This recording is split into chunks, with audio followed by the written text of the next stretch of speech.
Podcast Energia, sejam bem-vindos. A crise da meia-idade, ela é real. E o que seria a crise e qual meia-idade estamos falando? Eu convivo com muitas pessoas de 60, 70 anos de idade, as quais em sua maioria sentem preguiça da vida. Essa preguiça não necessariamente é um período depressivo, de tristeza profunda. Ela pode corresponder a um estado morno, onde se olha para a vida como se ela fosse uma repetição de cenários conhecidos. Essa crise se inicia, a meu ver, quando se tem o sentimento de que sabemos exatamente o que vai acontecer, como vai acontecer e até mesmo o porquê vai acontecer. Essa previsibilidade decorre de memórias associativas. As memórias associativas são originadas de experiências que tivemos ao longo da vida. Cada experiência gera uma lembrança que se conecta a outras. Ao invés do cérebro armazenar cada experiência de forma isolada, ele cria uma rede de ligações entre pessoas, lugares, emoções, cheiros, sons, imagens e ideias. Quando um desses elementos é ativado, os outros podem ser recuperados automaticamente. Vou te dar um exemplo prático. Quando estamos aprendendo a dirigir, cada ato é muito pensado. Passar a marcha, olhar o retrovisor das laterais e do centro, acelerar, frear, fazer uma baliza, mudar de faixa na pista. Cada ato desse exige uma atenção profunda, porque ela não está ordenada ainda. Depois de um tempo, tudo isso fica automático, o que é maravilhoso, né? Porque não tem condição nenhuma de ficar raciocinando do mesmo jeito que fazíamos quando estávamos aprendendo a dirigir. O cérebro cria uma memória associativa do que deve ser feito para se dirigir com precisão e segurança, sem que estejamos em alerta para realizar cada um desses atos que compõem a direção. Chega num ponto que a gente às vezes nem lembra como chegou em casa, não reparou no percurso, nem na velocidade em que estávamos, porque dirigir vira algo tão trivial, automático, que o nosso corpo simplesmente executa, sem ter que pensar. Só que o mesmo acontece para tudo na vida. Ao passar por experiências em um relacionamento afetivo amoroso ou no trabalho, vamos criando também memórias associativas. E o nosso corpo passa a reagir sem que haja um pensamento obrigatoriamente, quando algo similar acontece. Dessa forma, a vida vai se tornando automática, não se tem tantas dúvidas mais. Sabemos como funciona a causa e o efeito. Daí pode vir a crise da meia-idade.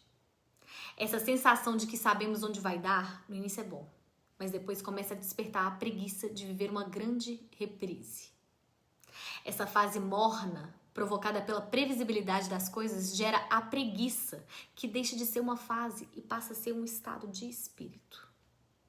Sei como vou acordar, como vou passar o dia e tudo que acontece, por mais novo que seja, já carrega a sensação de isso é mais do mesmo.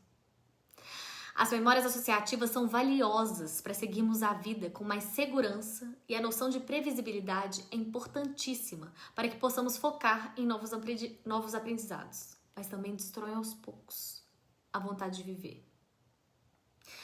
Quando eu tinha 16 anos, até meus 18, eu vivi muito. Foi a minha fase de descobrir o mundo, entrar na balada pela primeira vez, conhecer gente nova, beijar na boca.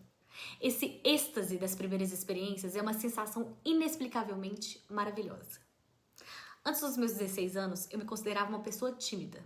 Eu era a nerd, a chata do colégio que mandava os outros fazerem silêncio durante a aula, porque eu queria ouvir a professora falando.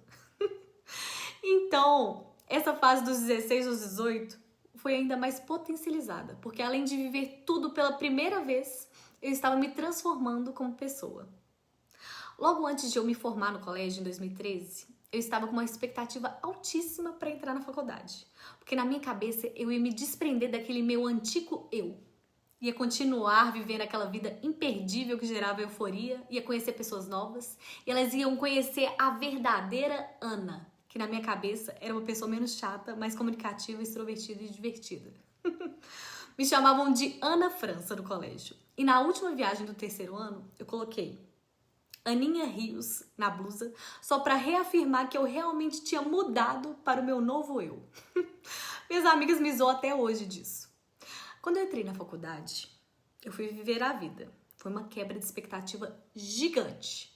Porque aquele êxtase que eu sentia, não havia mais. Eu sabia o que me aguardava. E essa esperança do outro me perceber como eu era, não fazia diferença. Cada um estava preocupado com a sua própria vida. Foda-se quem eu era antes e quem eu tinha me tornado. A vida segue. E os primeiros 2 anos de faculdade foi uma crise da meia-idade. A nostalgia do passado vinha forte demais. E a sensação de que eu nunca mais ia viver aquele sentimento de êxtase de novo, porque o êxtase que a gente experiencia de viver algo pela primeira vez não volta. Não importa o que a gente faça. Só que não. Há 2 semanas atrás, uma grande amiga querida me mandou uma música no WhatsApp de um cantor de brasilidades, me perguntando se eu gostava daquele som. A música, além de conversar com uma situação que eu estava passando, tinha um ritmo delicioso. Falei que eu amei e ela me deu de presente um show desse cara. Eu tentei decorar algumas músicas para chegar já inteirada, mas não deu muito certo com a correria da rotina. Então cheguei no show com o intuito de prestar atenção em tudo. Na performance do cantor e da banda, no jogo de luzes, na vibração do público cantando junto. Presença absoluta foi o que senti naquele show. E ainda com uma das minhas melhores parceiras de vida. Como aquilo me abasteceu. E aí me veio uma memória associativa do êxtase que eu não sentia há muito tempo.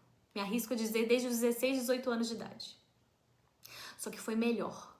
Porque o êxtase vivido agora com 30, ele veio mais carregado de sentido.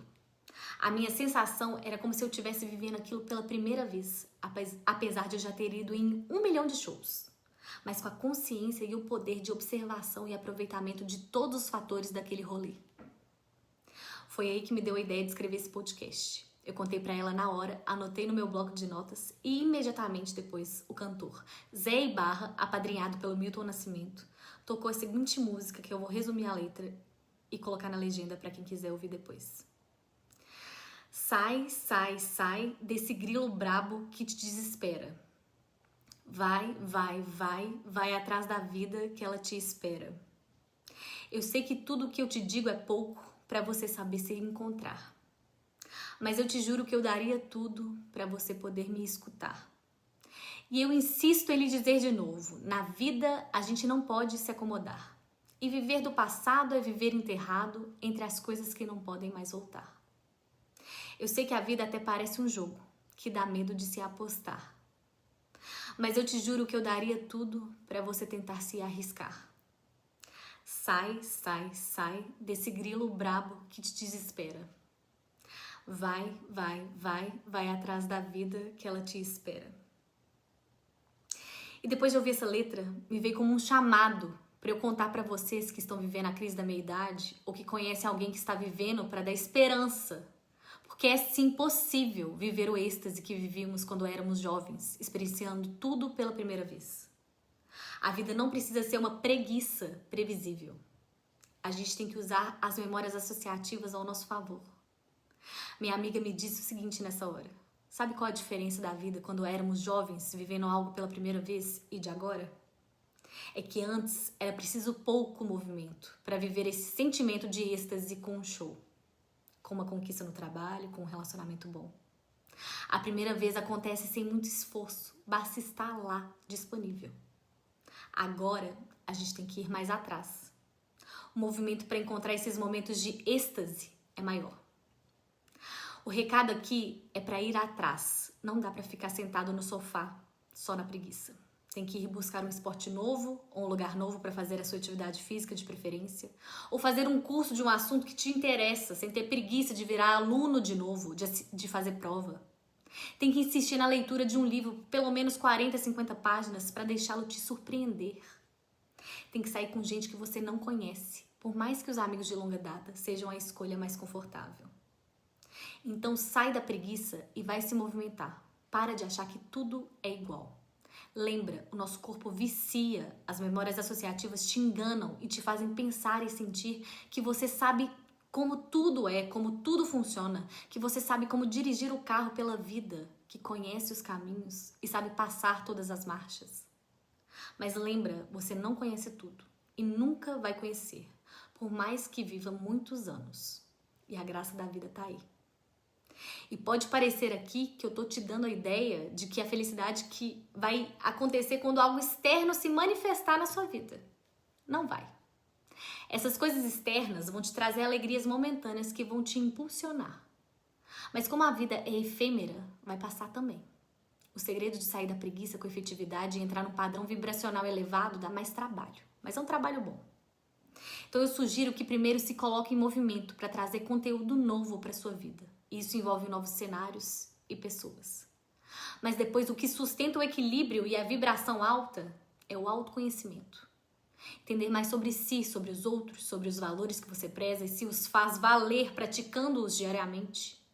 Entender que por mais que você saiba muita coisa, não tenha a soberba de achar que sabe tudo. Perceber quais memórias associativas você tem feito de forma equivocada. Avaliar se o seu passado foi bem vivido e, se não, o seu presente é bem vivido. A vida ainda não acabou. Quem você é hoje? Está amargo? Demanda muito dos outros? Se você fosse um desconhecido, você gostaria de se ter por perto? Você provoca o melhor nas pessoas ou o que há de pior nelas? Acha que não tem gente que presta no mundo? Acha que nada te acrescenta? Que vício mental é esse? Se você morrer hoje, você terá orgulho do que você faz com você e com o outro? Se faça perguntas. Ande com pessoas que te façam perguntas. As perguntas transformam a gente. As respostas vão te tirar da preguiça, vão te trazer alegria e vão te gerar outras perguntas. Então sai desse grilo bravo que te desespera. Vai atrás da vida que ela te espera. Sigam o podcast Energia nas redes, deem um like, compartilhe o episódio, que esse papo te eleve. Até o próximo episódio.